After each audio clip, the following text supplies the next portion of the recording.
What's up, everybody? Well, today I'm here to show you another vacuum that's in my vacuum collection. This time, it's something I've been wanting to add to my collection for about a while now. Another Hoover canister. Here I present for your viewing pleasure today the Hoover PowerMax Supreme 850 canister vacuum. One of the many variants of the Hoover PowerMax / Futura / Spectrum / Wind Tunnel S-type canisters of the time. And I managed to score this one at a pawn shop for only like $10 in my area. That was another one of those right place, right time kind of scenarios that just happened to fall in place. And after I got it, it worked okay for a while, but unfortunately, it did start to have a little bit of problems. Case in point being the hose. As you can see, this particular hose that's on it is not original to the cleaner. This is actually from a Hoover Wind Tunnel S3640. The reason why I have this is because this is one of the hoses that uses the, if I can show this, the 3-pin connector to the motor, this being one of the top of the line canisters of the S-type series that uses the 3-pin connection, that uses the handle mounted controls for both your on-off power switch and your power brush control, which a lot of the PowerMax and Futura canisters that had the 2-wire hose usually never had that. Some of them did have the power brush control, but while others actually didn't. The Futuras, being the more base model, didn't have power brush control. Everything was just wired in directly from the motor. And just depending on the model, you get either the 3-pin connector to the motor and power brush control and handle mounted controls. So this is one of the top of the line models of its time, having handle mount switch controls. So I had to get a new hose, because the original one developed a short that would turn the motor on, but unfortunately would not turn the power brush on. So I ended up sourcing that hose on eBay, and I also took the liberty of swapping over the tan handle cover from the old hose to try to be somewhat period correct to the vacuum. While at the same time, the newer style hoses are honestly a little bit better made than the old hoses. They do flex a little bit easier than the other one. The other one was just so stiff, it was just a miracle it survived that long, and it was just flaking off like it had dandruff, and eventually developed a short that culminated into getting this new hose. But other than that, let's go ahead and give a walkthrough of the machine now that you've gotten to learn the backstory of it. So anyway, like I said, this being one of the top of the line of the Hoover PowerMax / Futura canisters, you do have the handle mounted power switch, and you do have the power brush control. This is your little locking tab right here to lock onto the wand of the power brush.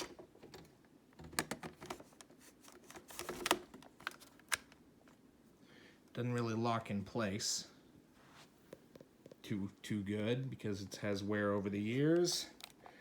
And right here is the pin connector. It is a 3-pin connector to the power brush. That's typical on these canisters for those that have the power brush control. These two control the actual motor to the power switch, and this third ground controls your headlight so that the headlight actually turns on with the motor, which is a nice little quirk that only these older Hoover S-type canisters have.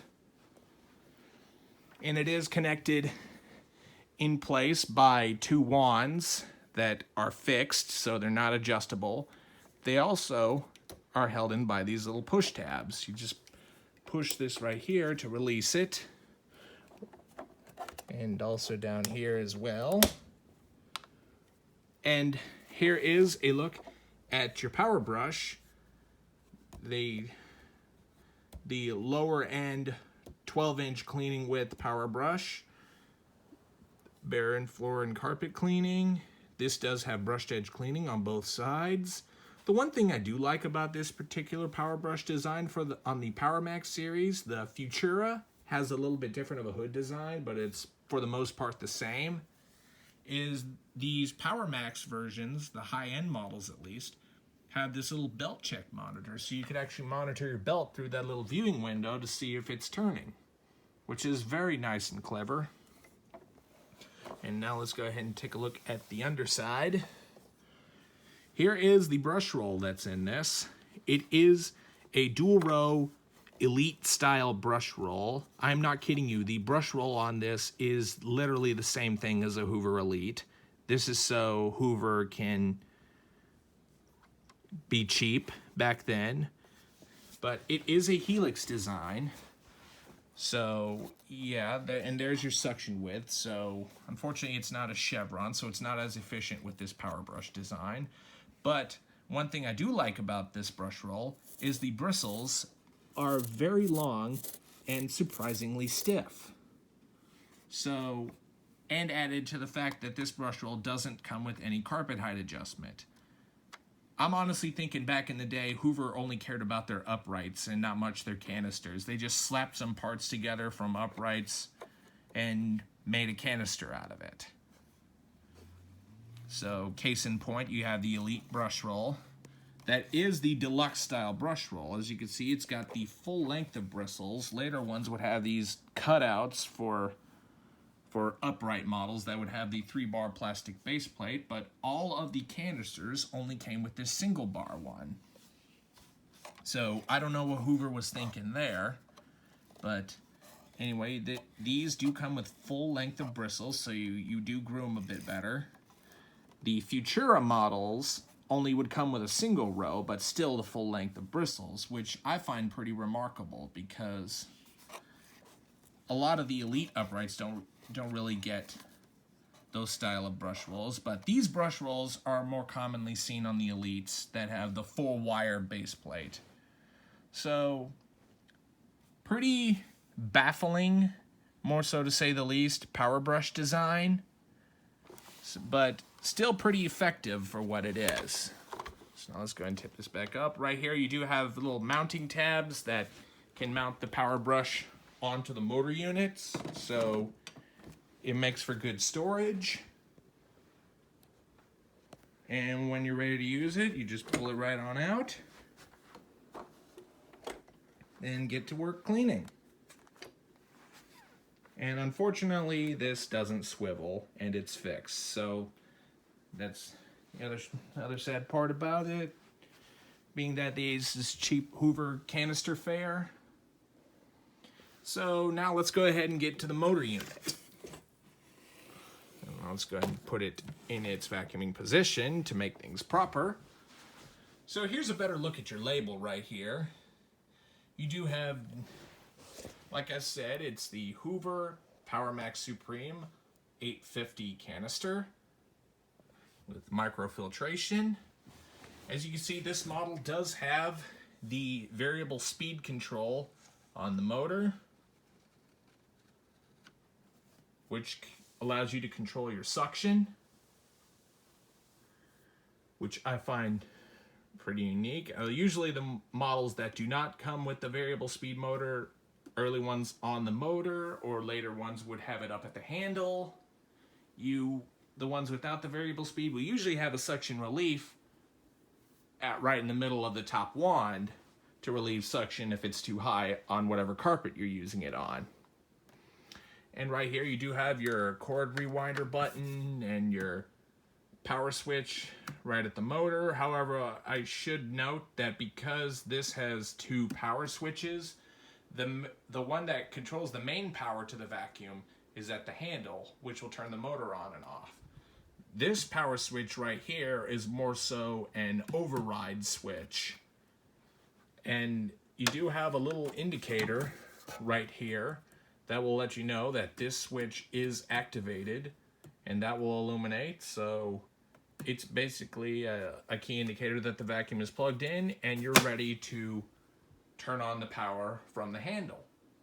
Very oddball design, and I honestly think Hoover would have probably been better if that was the override switch that allows you to turn the motor. But like, say if the hose fails, then there should be a motor control at the cleaner head, which I honestly think Hoover could have designed a little bit better, because when the original hose failed, I couldn't run the motor unit unless it was plugged, the hose was plugged in. So it's a very dumb design and very convoluted, but was effective and top of the line at the time. So right up here, you do have your attachments on board. You have your dusting brush, crevice tool, upholstery tool, and your bare floor tool. They all have these little nubs at the top so that they connect into the wand, which we'll go ahead and demonstrate those later in the video. Oh, and right here, you have to lift up that little dusting brush to reveal a very lazily slapped together post motor filter that's supposed to catch the carbon dust from the motor. And it does a semi-good job, but as you can see, this thing's very dirty and needs to be cleaned. A lot of the lower model S-type canisters, like the Futura, wouldn't come with this. Well, select models would, or would not come with it. So it's a good thing this does. Yeah, one of the mounting tabs is broken, but still this manages to stay in place, so I'm not too worried about it. So those disconnects right up here. And let's go ahead and get this guy out of the way to show you the inner bag. Bag check indicator right there. Right here you have your Hoover S-type bag. This one is currently running a HEPA cloth bag, a genuine HEPA cloth S-type bag for increased filtration, I should add. And as you can see, this bag is very, very used. I actually stole this from my wind tunnel canister. So eventually I will have to buy new bags for it. But if any of you who have one of these S-type canisters, whether it be the Futura, the Spectrum, the PowerMax, or the wind tunnel, get these HEPA cloth S-type bags.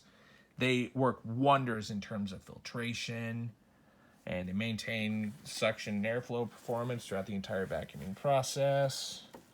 Right back here you do have your pre-motor filter. Unfortunately, another thing that I'm going to need to replace because it is so dirty.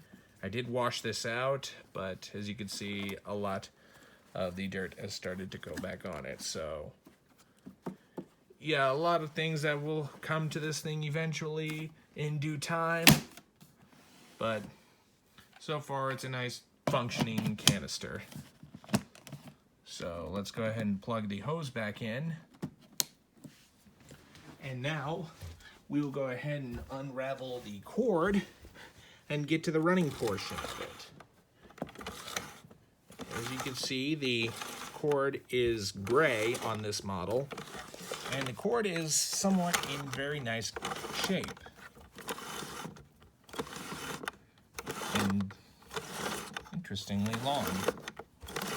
The only thing I see wrong with this cord winder is at the end of the cord there is no like little yellow piece of tape that you could put right here to let you know that you've overstretched your cord. And yeah, this thing is really covered in carbon dust, so another thing I'm gonna have to clean up. But the cord winder does somewhat work, but it's very old and stiff, so probably going to be something I'm going to have to fix one of these days. But now let's go ahead and plug this guy in. There's your little indicator at the motor to let you know that the unit is plugged in. And now let's go ahead and get to the part you guys have been wanting to see, the turning on and running of this guy. So let's go ahead, actually we'll go ahead and start the motor out on low speed, then we'll work it into a high speed.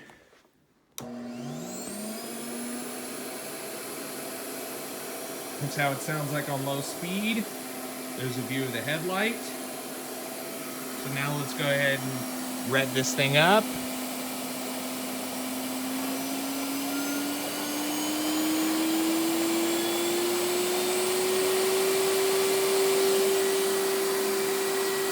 This surprisingly runs pretty quiet for how old of a unit this is. And so let's go ahead and turn on the power brush and we'll get to cleaning with it.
So as you can hear, this runs very smooth.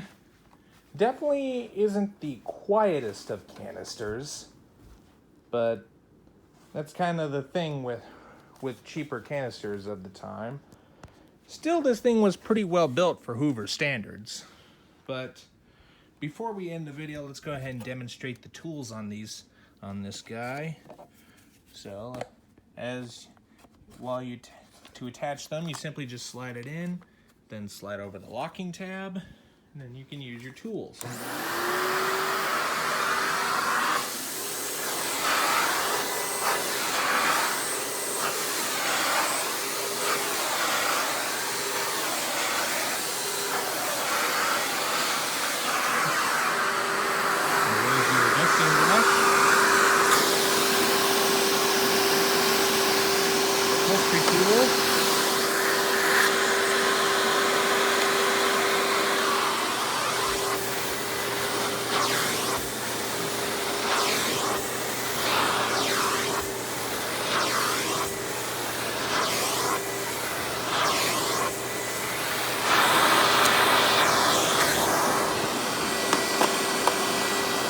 Crevice tool.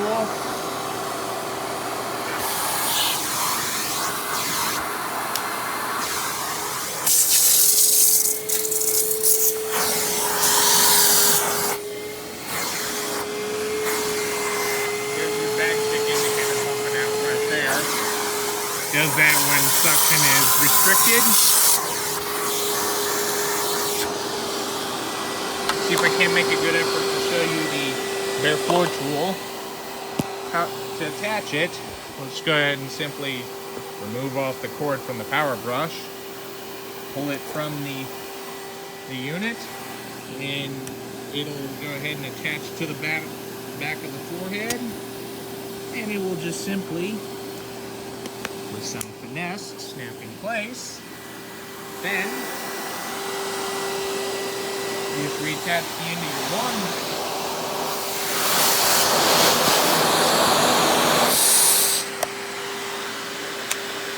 Place, or first got to make sure it's straight. And now you can use your bare floor tool.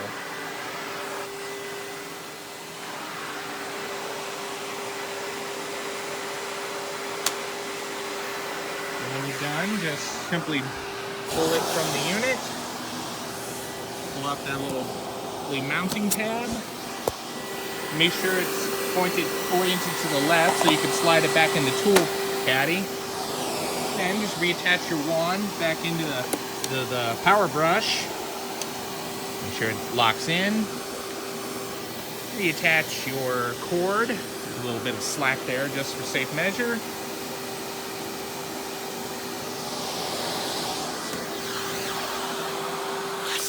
Attach the wand back in. Lock it down, reattach your power brush cable, headlight will come on and let you know it's connected.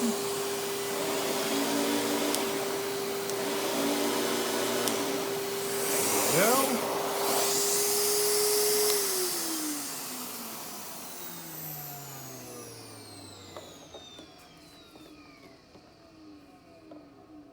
go. And there you have it. Well, everybody, I hope you've enjoyed this video on the Hoover PowerMax Supreme 850 canister. Oh, shoot, before we end the video, let's go ahead and show you the model number, because I don't think I showed it to you before the running portion. So, here is the model number. It is model S3609, 120 volts, 60 hertz. This has a 10 amp motor. I do believe that is just suction unit and power brush combined. All make a total of 10 amps. It's bag type S. The belt number is 38528-011. Serial date on this, 04 of 94. So this vacuum was manufactured in April of 1994. For household use only, made in the USA. That is one thing I love about the Hoovers, is that they are American made. You'll never see anything Hoover makes that's made in the US today. Mexico if you're lucky, but usually everything Hoover makes these days are made in China. So, yeah, this definitely stood the test of time back then. Even though it wasn't really the best compared to some of the competition of canisters at the time. But as usual, Hoover honestly cared more about their uprights and just threw this together for some of those that wanted a canister made by Hoover. But with that said, I hope you've enjoyed this video on the Hoover PowerMax Supreme 850 canister. This makes a great piece in my collection. But I hope you've enjoyed. Be sure and stay tuned. And don't forget to like, rate, comment, and subscribe. Thanks for watching, and we'll see you next time.